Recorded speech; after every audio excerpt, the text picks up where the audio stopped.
પંચમહાલમાં રમઝાન ઈદની ઉજવણી દરમિયાન યુસીસી કાયદાનો કરાયો વિરોધ।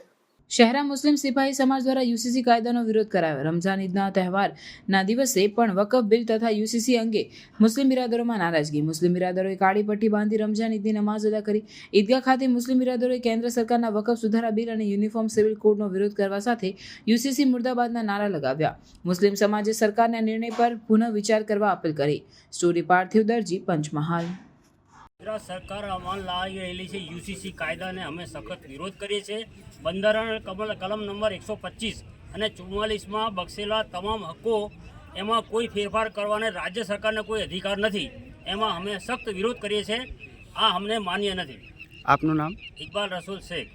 જે યુસીસી કાયદો બનાવવામાં આવ્યો અને ઉત્તરાખંડની સરકારે આ કાયદાનો અમલ કરાયો, બરાબર, એના ભાગરૂપે ગુજરાત ગવર્મેન્ટે પણ આ કાયદાનો અમલ કરવા માટે એક કમિટી બનાવી છે અને આ કમિટી આખા ગુજરાત રાજ્યમાં ફરીને અભિપ્રાય લઈ રહી છે।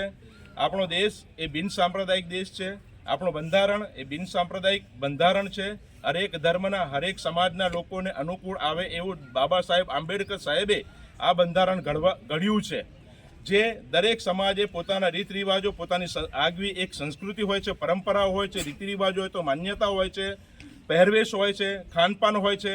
પરંતુ જે કેન્દ્ર સરકારે જે આ કાયદો ઘડ્યો અને ગુજરાત સરકાર તેનો અમલ કરવા જઈ રહી છે, ત્યારે અમે શહેરાના સિપાહી સમાજના લોકો આ કાયદાનો સખત વિરોધ કરીએ। કેમ કે પરંપરાઓ, માન્યતાઓ, કાયદાઓ, રીતિ રિવાજો, સંસ્કૃતિ એ અલગ પડે છે અને જે અમને એક અલગ કરે છે અને એકતામાં જ કહેવાય છે, અનેકતામાં જ એકતા છે। અને ભારત દેશમાં અનેક ધર્મના લોકો છે, હિન્દુ, શીખ, જૈન, પારસી, ઈસાઈ, ખ્રિસ્તી, દરેક ધર્મના લોકો હિન્દુસ્તાનમાં વસે છે અને એ વિવિધતામાં એકતા ધરાવતો આપણો રાષ્ટ્ર છે। તેથી અમે આ કાયદાનો, યુસીસીના આ કાયદાનો સખતમાં સખત વિરોધ કરીએ છીએ।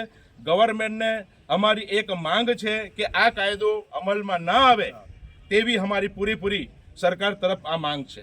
મારું નામ રશીદ ખાન પઠાણ, શહેરા સિપાહી સમાજ। યુસીસી મુર્દાબાદ, मुर्दाबाद। યુસીસી મુર્દાબાદ, યુસીસી મુર્દાબાદ। अस्सलामुअलैकुम वरहमतुल्लाहि वबरकातुहू। अल्हम्दुलिल्लाह, आज हमने ईद उल फित्र की नमाज अदा किया और आज हम लोग ईद उल फित्र के दिन सुकून और इत्मीनान के साथ एकदम शांति से हम लोग यूसीसी का विरोध कर रहे हैं।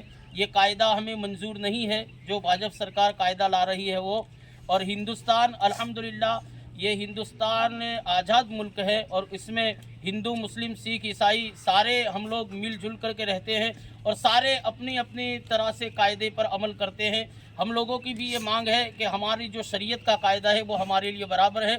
हमें किसी का कायदा दूसरा मंजूर नहीं है। आपका नाम? मैं मौलाना सलीम अशरफी, खलीफा शेखुल इस्लाम। अस्सलामु अलैकुम वरहमतुल्लाहि वबरकातुहू। अल्हम्दुलिल्लाह, आज हमने ईद उल फित्र की नमाज बड़ी तादाद में एक साथ अदा किया और आज जो हिंदुस्तान में यूसीसी जो कायदा बनाया गया है वो कायदा हमें मंजूर नहीं है। हम इस कायदे का विरोध करते हैं।